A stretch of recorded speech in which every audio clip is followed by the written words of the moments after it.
나의 지성소에 들어가 보좌하며.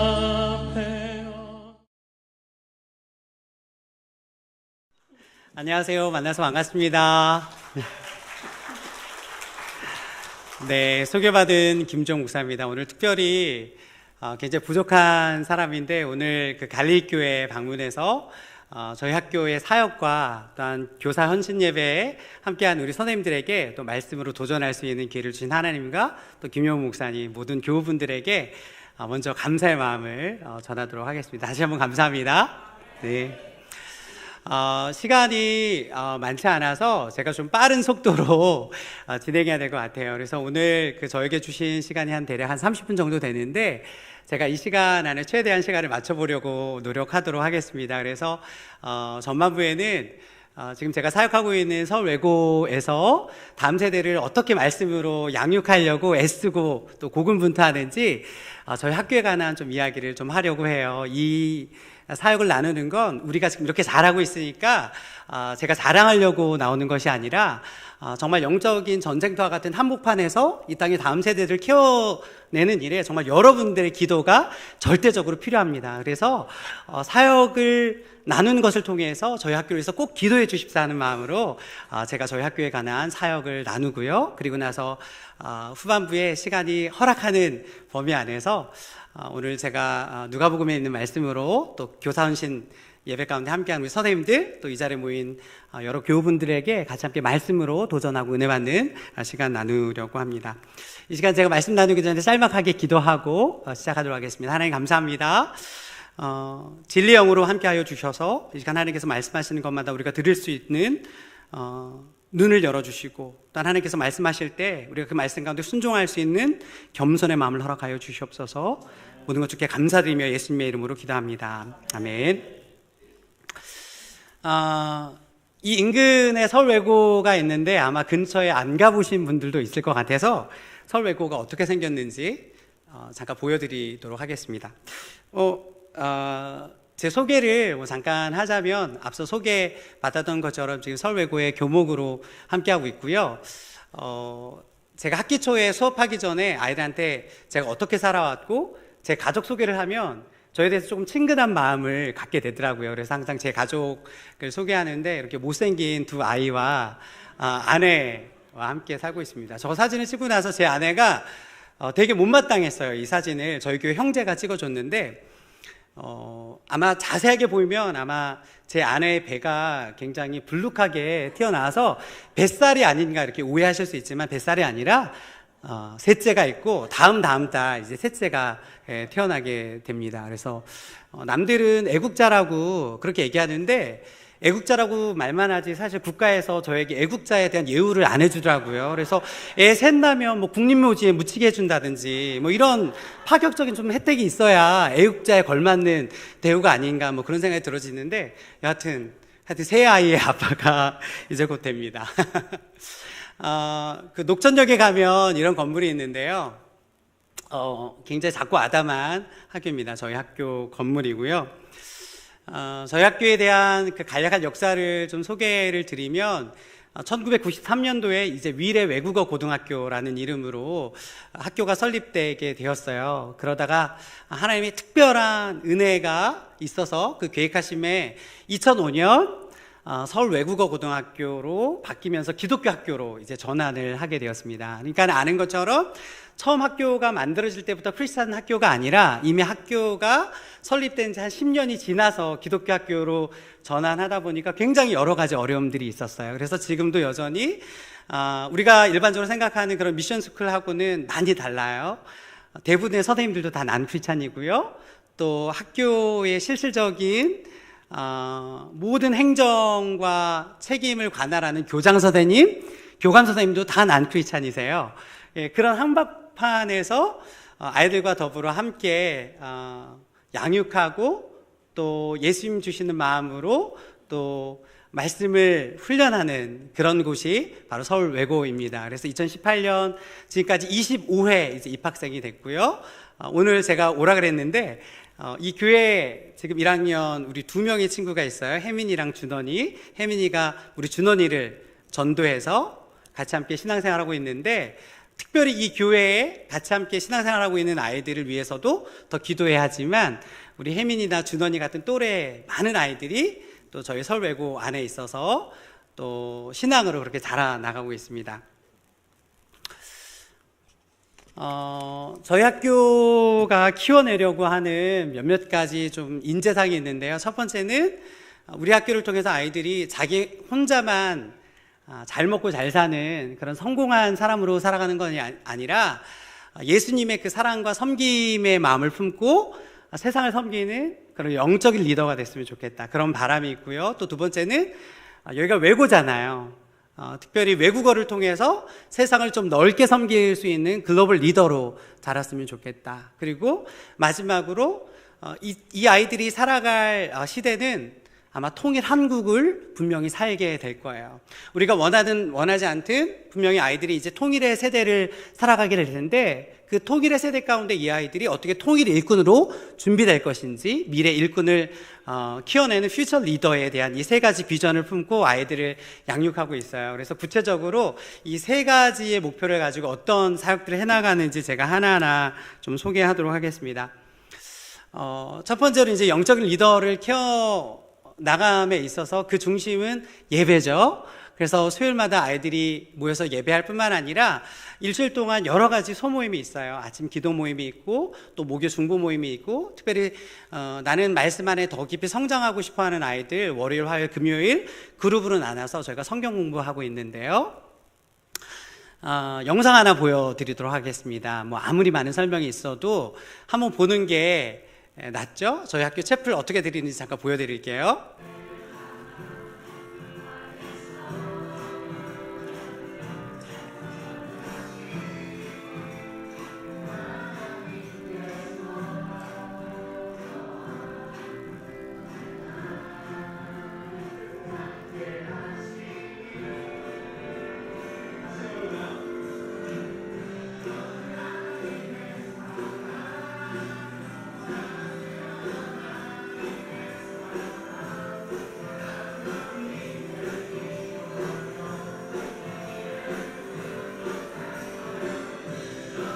네, 이제 여기까지만 봐도 될 것 같아요.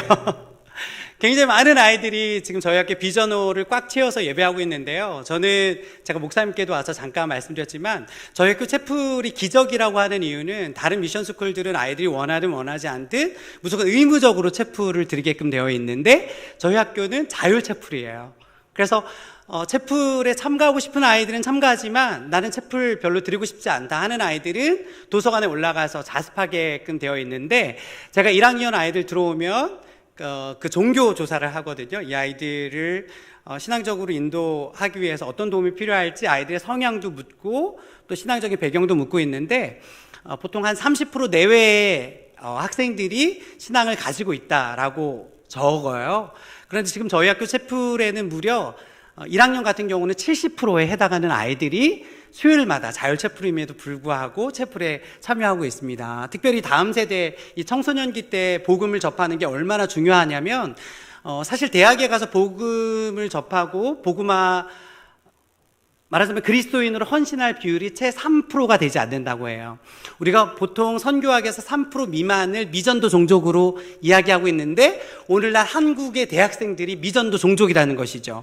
그러니까 청소년기 때 복음을 받아들이고 그리스도를 영접하면 이제 영구적으로 헌신된 하나님의 일꾼으로 성장할 확률이 있지만, 이 기간을 놓치고 나면 정말 미전도 종족으로 여전히 영구적으로 남아있을 확률이 굉장히 높다라는 거예요. 그런 의미에 있어서 청소년기 때 예수님을 알게 하고 예수님을 믿고 예배하는 이 시간이 얼마나 귀한 것인지, 그렇다고 한다면 정말 이 시간을 위해서 우리가 더욱더 집중해서 기도와 어떤 여러분들의 협조가 필요할 것 같습니다. 또 하나 저희 학교 채플에 아주 특별한 순서가 하나 있는데요. 그 순서가 이제 열방을 품는 마음들을 도전하고 싶어서 아이들이 다양한 전공어를 배우게 되는데요. 그래서 전공어를 가지고 아이들의 성경 몽독을 하게 되는데요. 제가 아이들이 성경 몽독하는 거 하나 동영상으로 준비해 왔습니다. 두 번째 영상 보여주시겠습니까?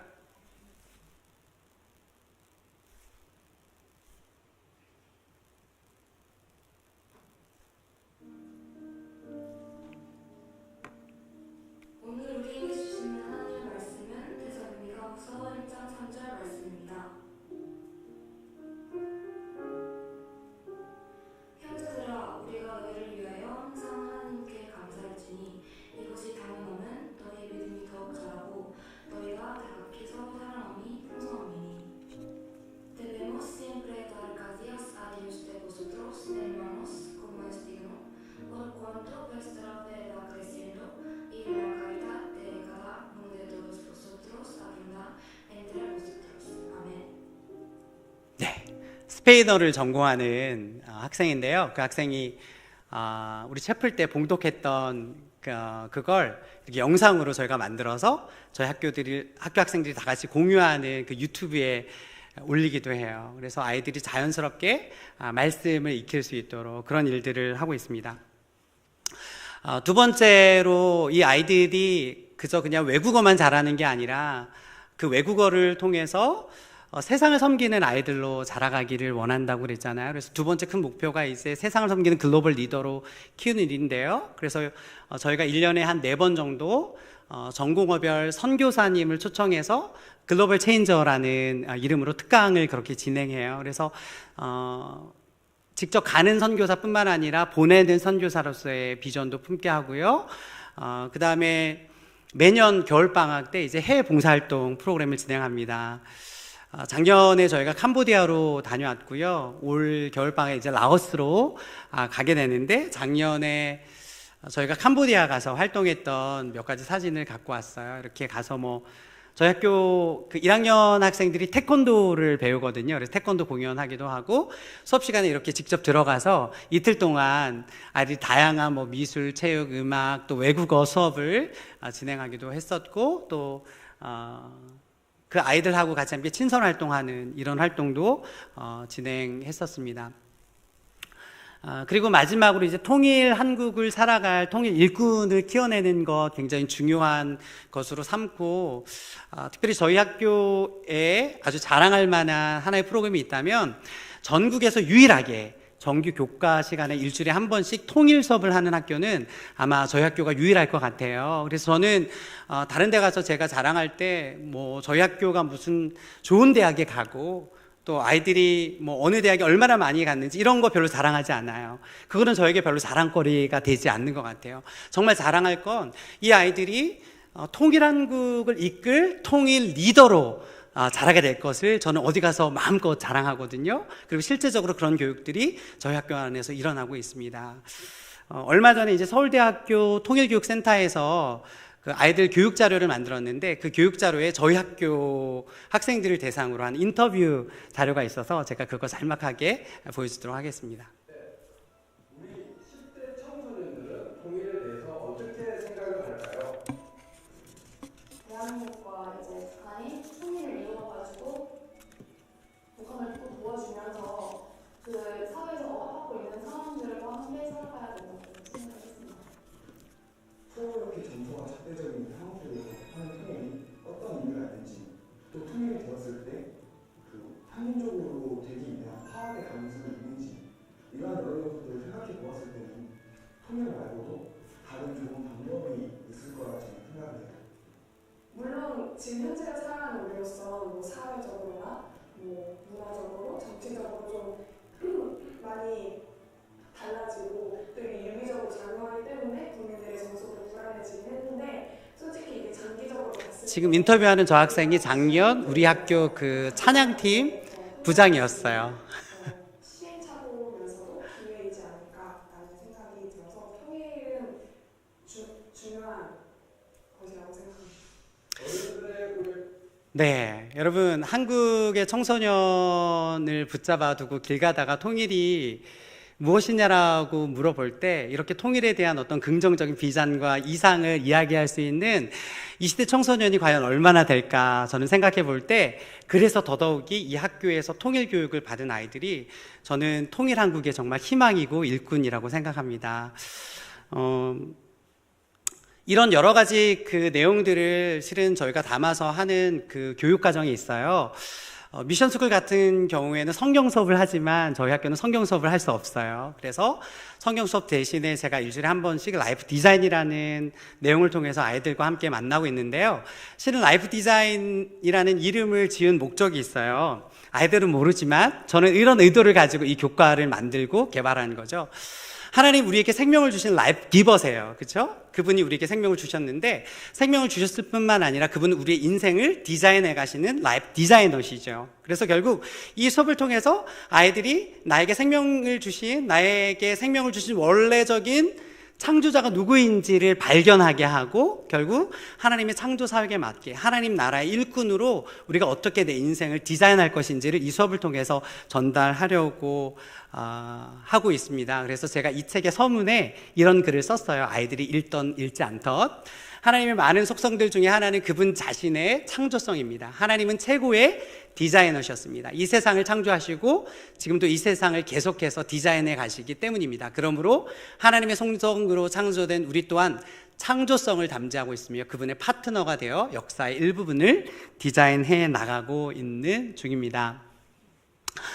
아이들에게 직접적으로 예수님에 대해서 소개할 수는 없지만, 그러나 나의 인생을 만드신 분이 누구인지, 그분의 계획을 알고 또 그분이 우리 인생을 만들어 가실 때 나 혼자만 잘 먹고 잘 사는 그런 세상의 어떤 성공한 리더가 되는 것이 아니라, 나로 인해서 5,000명의 생명을 먹여 살리는, 나로 인해서 많은 사람의 삶을 이롭게 하는 그런 리더를 키워내는 일에 교목실이 함께하고 있습니다. 여러분 이 사역을 위해서 계속해서 기도로 응원해 주시기를 부탁드립니다. 감사합니다.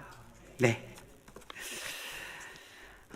이 시간 함께 읽은 누가복음 15장 31절부터 32절에 있는 말씀을 통해서 저는 오늘 하나님 아버지의 마음이라는 제목으로 여러분들과 함께 말씀을 나누며 은혜 받는 시간이 되기를 원합니다.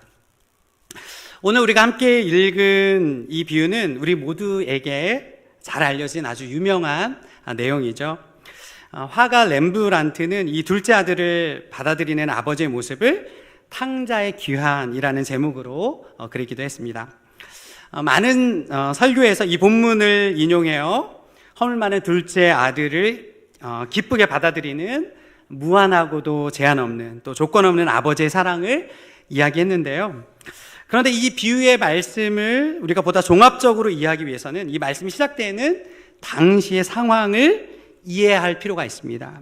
이 비유가 시작되기 전에 나오는 비유들을 잠시 살펴볼 필요가 있다는 것이죠. 그래서 제가 오늘 임의상 본문 말씀이 너무 길어서 누가복음 15장 31절, 32절에 있는 말씀을 택했지만, 실은 15장 전체의 맥락을 통해서 이 말씀을 여러분들과 함께 나누고자 합니다.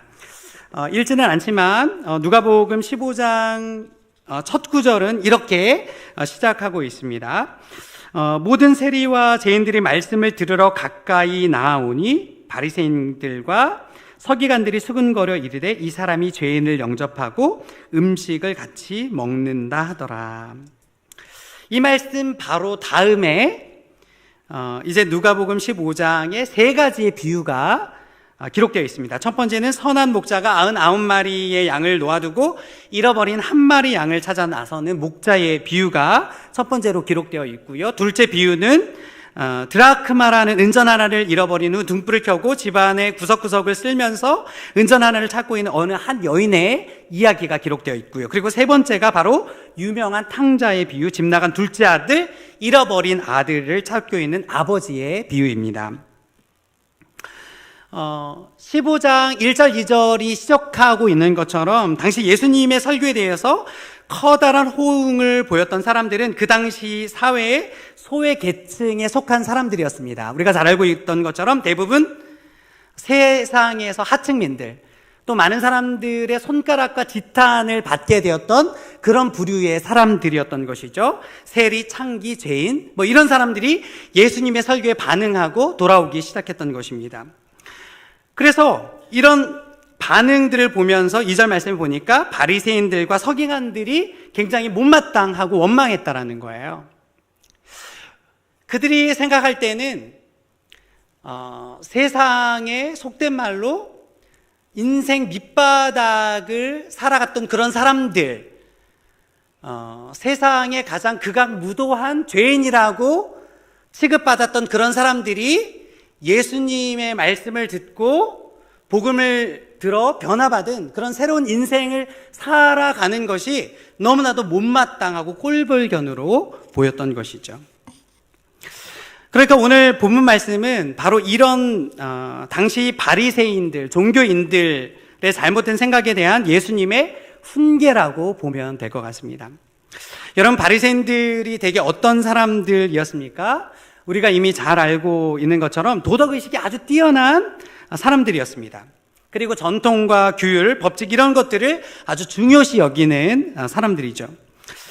우리는 종교적인 바리새인들은 분명히 아니지만 실은 소위 말하는 전통과 규율을 중요시 여기는 일상에서의 바리새인적인 모습들이 우리들에게도 조금씩은 다 있는 것 같습니다. 특히나 오늘을 사는 신인류라고 불리는 요새 젊은 것들, 청소년들에 대해서 과거에 우리가 경험했던 잣대와 기준을 볼 때 이런 바리새인적인 시각이 불쑥불쑥 우리에게도 튀어나올 때가 있다는 것이죠. 지나가는 청소년들을 보면 치마는 왜 그렇게 짧은지, 입술은 또 왜 그렇게 빨간지, 새하얀 맨 얼굴이 훨씬 이쁜데 왜 화장으로 얼굴에 떡칠을 하고 다니는지, 오늘 특별히 교사 헌신 예배로 함께 하는 것으로 알고 있습니다. 저도 종종 학교에서 학생들을 만나러 보면 이해 안 되는 모습들이 굉장히 많아요. 실은 앞서 소개한 이런 예들은 제가 학생들에게 직접적으로 표현하지 않지만 오늘의 청소년들을 보면서 제 마음 가운데 불쑥불쑥 튀어나오는 내적인 솔직한 고백이어도 별반 다르지 않을 것 같습니다. 그런데 중요한 건 그게 우리가 키워내야 할 하나님의 자녀들의 지금 모습이라는 것입니다. 오늘 이 짧은 시간에 이 땅의 다음 세대를 우리가 어떻게 품어야 할지, 우리 교회가 이런 아이들의 모습을 어떻게 용납하고 교회 안으로 받아들여야 할지를 잠시 이야기하려고 하는 것입니다. 그래서 오늘 말씀은 바리새인적인 기준이 아닌 잃어버린 아들을 맞아주시는 아버지의 모습, 아버지의 마음을 첫째 아들의 모습과 비교해 가면서 크게 3가지 정도의 말씀으로 여러분들과 함께 도전하면서 은혜 받는 시간을 갖기를 원합니다. 우선 첫 번째로 발견하는 아버지의 마음은 가르치기보다는 보여주기의 마음이라는 것입니다. 12절 말씀 보니까 그 둘째가 아버지에게 말하되 아버지여 재산 중에서 내게 돌아올 분깃을 내게 주소서 하는지라. 아버지가 그 살림을 각각 나눠 주었더니 라고 기록하고 있습니다. 둘째 아들이 이제 와서 재산을 나눠달라고 요구하는 것이죠. 아마도 인생 경험이 풍부한 아버지가 아들에게 펼쳐질 그 뒷이야기를 몰랐을까 하고 생각을 해보면 아버지에게는 가진 재산을 탕진하고 폐인이 될 것은 너무나도 뻔한 스토리였을 것입니다. 그럼에도 불구하고 이 아버지는 아무 말 없이 그저 둘째 아들의 분깃을 넘깁니다. 구구절절하게 상황을 설득하거나 훈계하지 않았다라는 것이죠.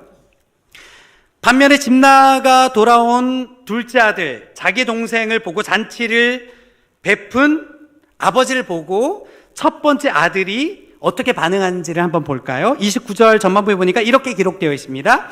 내가 여러 해 아버지를 섬겨 명을 어김이 없거늘 이라고 기록하고 있어요. 무슨 말인고 하니 자신은 둘째 아들과는 다르게 굉장히 착실한 모범생으로 살았다는 거예요. 바리새인들의 아주 대표적인 모습이죠. 자기 스스로 굉장히 율법의 의로움에 취해 있었던 그런 바리새인들의 자기 규정의 모습을 이 첫째 아들이 있는 그대로 지금 우리에게 보여주고 투영되고 있는 것이에요. 아주 도덕적인 인물이죠.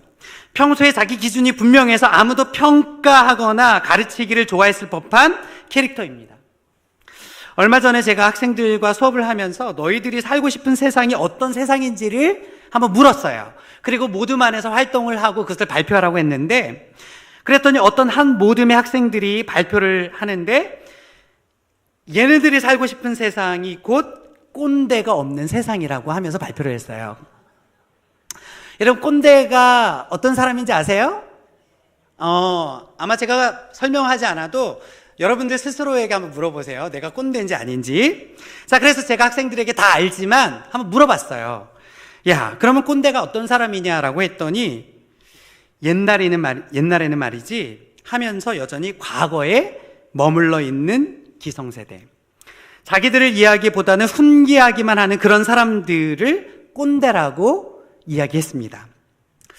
어쩌면 이 첫 번째 아들이 그런 꼰대 같은 사람에 해당하는지도 모르겠습니다. 요새 청소년들이 왜 교회에 오지 않을까 생각해보면 우리 아이들에게 너무 많은 것을 이야기하고 가르쳐 드는 것은 아닌지 그런 반성이 제가 들었어요. 물론 교육에 있어서 가르침을 부정하는 것 아닙니다. 예수님도 이 세상을 떠나시면서 마태복음 28장에 우리에게 뭐라고 말씀하셨어요? 내가 너희에게 분부한 모든 것을 가르쳐 지키게 하라고 명령하십니다. 그런데 가르쳐 지키기 전에 일단은 교회 안으로 들어와야 하는 것이죠. 그런데 아이들을 교회 안으로 품기도 전에 우리는 이 땅의 청소년들에게 너무 많은 것을 교훈적인 방법으로, 도덕적인 잣대로 가르쳐 드리려고 한다는 것이죠. 오늘 둘째 아들을 대하는 아버지는 아들의 삶에 대해서 가르쳐 들지를 않았다는 거예요. 왜? 자신이 가지고 있는 재산을 다 줬을 때 이 아이가 맞닥뜨리게 된 비극적인 결말을 어떤 것인지 인생의 경험을 통해서 아버지는 너무나도 잘 알고 있었어요. 그때 너무나도 뻔한 결말을 알고 있었지만 아버지는 아들에게 가르치지 않았습니다. 훈계하지 않았어요. 너가 이런 인생을 살 텐데 너가 내 말을 듣지 않고 이렇게 나갔으면 너는 분명히 인생 폐인 될 거야. 이런 삶의 방식은 옳지 않아 라고 가르쳐 들지 않았다는 것이죠. 그저 아들에게 아버지의 사랑을 보여주었을 뿐입니다. 집을 나갔다가 돌아온 아들을 보면서도 훈계하거나 나무라지 않습니다. 신명나는 잔치를 베풀어 그간의 아버지의 애타게 기다렸던 사랑을 그저 삶으로, 행동으로 보여주었을 뿐이었습니다. 사랑하는 성도 여러분, 우리 아이들에게 뭔가를 가르치기 이전에 우리가 충분히 예수님의 사랑을 지금 보여주고 있는지 우리 자신에게 먼저 물어봐야 하겠습니다. 예수님의 사랑을 먼저 경험하게 하는 것이 우선입니다. 그분의 사랑을 경험하면 그 사랑이 우리를 변화시킵니다. 여러분, 사랑하면 우리가 뭔가를 하기를 원하잖아요. 제가 결혼을 해보니까 처음에는 아내에게 사랑받기 위해서 아내가 원하는 일을 해요. 설거지도 하고 빨래도 하고 음식도 하고.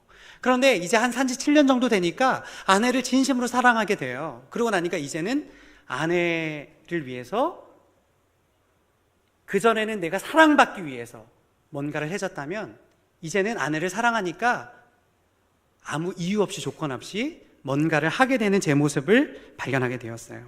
사랑하니까 상대방을 위해서 뭔가를 해주고 싶어하는 마음이 생기는 것이죠. 하나님을 사랑하면, 하나님의 그 사랑을 보여주면, 그 사랑을 경험하게 하면 하나님을 사랑하는 것에 대한 모습이 우리의 삶으로 나타나게 되는 것이죠. 우리 아이들에게 굳이 하나님의 사람이 어떻게 살아가는지 그 방법을 이야기하기도 전에 우리 아이들에게 하나님의 사랑을 우리의 삶으로 보여주고 증언하고 증거할 때 아이들은 그 모습을 통해 하나님의 사랑을 발견하고 우리가 무언가를 이야기하지 않아도 하나님을 사랑하는 삶의 모양이 구체적으로 아이의 삶을 통하여 증언되는 것을 분명히 보게 될 줄로 믿습니다. 두 번째로 아버지의 마음은 계산하지 않는 마음인 것 같아요. 29절 30절 말씀 보니까 내게는 염소 새끼라도 주어 나와 내 벗으로 즐기게 하신 일이 없더니 아버지의 살림을 창녀들과 함께 삼켜버린 이 아들이 돌아오매 이를 위하여 살찐 송아지를 잡으셨나이다 라고 원망하는 첫째 아들의 이야기가 기록되어 있어요. 여러분, 이렇게 아버지를 향하여 원망하는 둘째 아들을 보면서 저는 첫째 아들을 보면서 이 아들 굉장히 계산적인 사람이라는 생각이 들었어요. 아버지의 모습은 허비하는 모습에 불과해 보입니다. 나에게는 그런 적이 한 번도 없었는데 오히려 도덕적으로나 방탕한 둘째 아들에게는 굉장한 호의를 베푸는 이 아버지가 아주 못마땅한 것이죠. 그런데 여러분 한번 보세요. 결국 둘째 아들을 돌아오게 만들고 아버지의 사랑과 용서를 보여준 것은 바로 아버지의 거룩한 낭비가 있었기 때문입니다. 아버지는 계산하지 않아요. 그저 돌아온 아들을 보면서 기뻐하기 때문에 큰 잔치를 베푸는 것입니다. 여러분, 교회학교 사역이 그런 것 같아요. 별로 티도 안 나고 크게 당장의 결실도 없어 보여요. 교회 굉장히 많은 예산을 다음 세대 사역을 위해서 쏟아붓는 것 같은데 정작 눈에 보이는 그럴싸한 결과들이 보여지지 않을 때가 참 많은 것이죠. 그런데 여러분, 다음 세대를 키우는 일에는, 아이들을 키우는 사역에는 그렇게 거룩한 낭비가 좀 있어야 합니다. 첫째 아들처럼 그런 계산적인 마음으로는 결코 사람을 돌아오게 할 수 없어요. 아버지의 계산하지 않았던 마음, 거룩한 낭비가 잃어버렸던 아들을 다시금 아버지의 품으로 돌아오도록 만들었던 것이죠. 끝으로 오늘 본문 말씀에서 우리가 마지막으로 발견할 수 있는 아버지의 마음은 기다리는 마음입니다. 2절 말씀 보니까 아들을 기다리고 있었던 아버지의 심정을 이렇게 표현하고 있어요. 이에 일어나서 아버지께로 돌아가니라. 아직도 거리가 먼데 아버지가 그를 보고 측은히 여겨 달라가 목을 안고 입을 맞추니. 아직도 거리가 먼데라는 건 돌아온 아들의 기별이 있어서 달려나간 게 아니라는 것입니다. 이제나 돌아올까 싶어 매일매일 아들을 기다리고 있었던 아버지의 지루하고도 기나긴 한결같은 기다림의 과정을 보여주는 구절입니다. 그러니까 저기 멀리서 보이는 아들의 모습을 보고 아들에게 먼저 달려가는 것이죠. 반면에 첫째 아들의 모습을 볼까요? 28절 말씀 보니까 그가 노하여 들어가고자 하지 아니하거늘. 이제 돌아온 둘째 아들을 위하여 정말 엄청난 잔치를 베풀었어요. 그런데 그런 상황을 보고 첫째 아들은 노하여 그 잔치에 들어가지 아니하였다라는 것입니다. 당장 이런 상황이 마음에 들지를 않는 것이죠. 상황을 이해하려고 하지 않습니다. 눈에 보이는 것이 중요합니다. 믿음은 우리에게 보이지 않는 것을 보는 눈을 가질 것을 요구합니다. 그래서 믿음은 바라는 것들의 실상이요 보이지 않는 것들의 증거라고 이야기합니다. 히브리서 말씀을 보니까 믿음으로 노아는 아직 보이지 않는 일에 경고하심을 받아 경외함으로 방주를 준비하여 그 집을 구원하였으니 이로 말미암아 세상을 정죄하고 믿음을 따르는 의의 상속자가 되었느니라. 믿음으로 아브라함은 부르심을 받았을 때 순종하여 장래 유업으로 받을 땅에 나아갈새 갈 바를 알지 못하고 나아갔다라고 기록하고 있습니다. 우리가 잘 아는 것처럼 노아 아브라함은 아마 기다림의 끝판왕이라고 해도 사실 부족함이 없었던 그런 인물인 것 같아요. 하나님께서 말씀하시고 약속으로 보여주셨음에도 불구하고 그 약속을 성취하기까지 굉장히 오랜 시간이 있었어요. 사람들에게 손가락질을 당하고 비웃음거리가 되기도 했었습니다. 그런데 오늘 성경은 우리에게 보이지 않는 것에 대한 기대, 그 기다림이 믿음이다라고 이야기하는 것이죠. 가르침에는 오랜 기다림이 필요합니다. 특별히 한 사람을 키워내는 일에는, 다음 세대를 키워내는 일에는 바로 이 아버지의 마음, 잃어버린 아들을 끊임없이 기다렸던 이 아버지의 기다림이 무엇보다도 절실히 필요한 것 같습니다. 순식간에 결과가 나오는 것이 아니죠. 우리는 당장의 열매가 없을 때 채근합니다. 올해 세례 몇 명 받았는지, 올해 출석 몇 명 했는지 중요한 게 아닌 거죠. 당장의 결과가 나오는 게 아니라는 것입니다. 아이들을 양육할 때도 이 기다림이 참 중요한 것 같아요. 그래서 저는 되도록 아이들에게 수업을 할 때나 제 아이들, 제가 양육하는 저희 집에 있는 그 꼬맹이들에게 빨리빨리라는 말을 의도적으로 하지 않으려고 노력해요. 진득하게 좀 기다려주는 것들이 필요한 것 같아요. 저희 아버님 세대 때는 늘 언제나 뭔가를 빨리빨리 하도록 늘 그렇게 강요받으면서 살아왔어요. 그리고 저 안에도 빨리빨리 뭔가를 만들려고 하는 그런 조급함들이 굉장히 나쁜 습성으로 내재되어 있는 것 같아요. 그래서 하나님을 믿고 또 믿음 생활을 하면서도 이 어릴 때부터 빨리빨리라고 들어왔던 이 조급증이 때때로 신앙생활 안에서도 얼마나 파괴적인 것으로 만드는지 제가 종종 발견하게 되었어요. 그리고 말씀을 묵상하면 묵상할수록 하나님의 뜻을 발견한 데는 이런 진득함의 기다림이 시간이 얼마나 중요한지, 제가 하나님을 더 깊이 알아가면 알아갈수록 이 기다림의 영성 가운데 숨겨져 있는 신비를 발견하고 이 기다림을 통해서 얼마나 많은 은혜를 누리고 있는지 모르겠습니다. 우리는 이 기다림에 대해서 굉장히 불편해하는데 선진 교육에서는 이 기다림의 시간이 교육에 있어서 매우 중요하다고 합니다. 얼마 전 기사에서 제가 독일에서 영어 교사를 하는 한 분의 인터뷰를 읽은 적이 있는데요. 그 기사를 보니까 이런 내용이 있었어요. 독일에서 교생 실습을 할 때 가장 많이 나온 말이 있었는데 이런 말이었다는 거예요. 수업 시간에 교사가 어떻게 하면 일방적으로 전달하는 말을 줄일 수 있을까요? 교사가 해야 할 말이 적어야 한다는 것이죠. 그리고 아이들로 이야기할 수 있도록 기다려주는 게 중요하다는 거예요. 우리가 교회학교에서 이제 아이들 가르치고 성경 공부할 때 뭔가를 질문하죠. 그러면 아이들은 대답하지 않아요. 그게 요새 아이들의 특성이에요. 그러면 선생님이 혼자 굉장히 열받으니까 선생님이 빨리 답을 얘기하죠.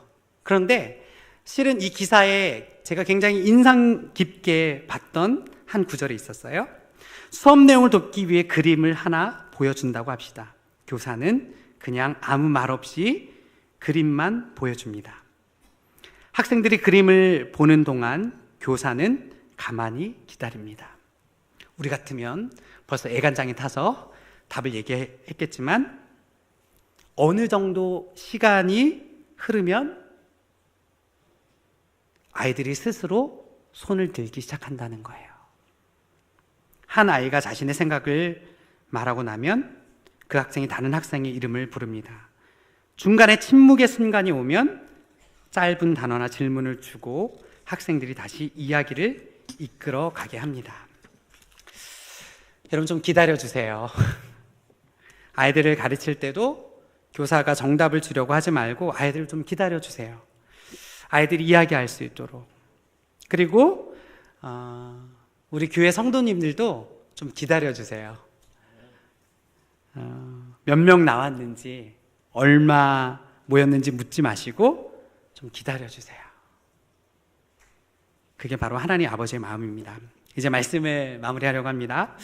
오늘 우리가 잃어버린 아들을 찾은 아버지의 마음을 크게 세 가지로 살펴보았어요. 가르치지 않고 보여주기, 계산하지 않기, 기다려주기. 이 단순하지만 쉽지 않은 원리를 실제적으로 우리에게 예수님이 먼저 하셨죠. 예수님의 제자인 우리도 이런 마음으로 이 땅의 다음 세대를 품어서 우리가 예수님의 제자가 되었듯이 우리 아이들도 예수님의 제자 되는 일들이 매일매일 일어나기를 주님의 이름으로 축복합니다.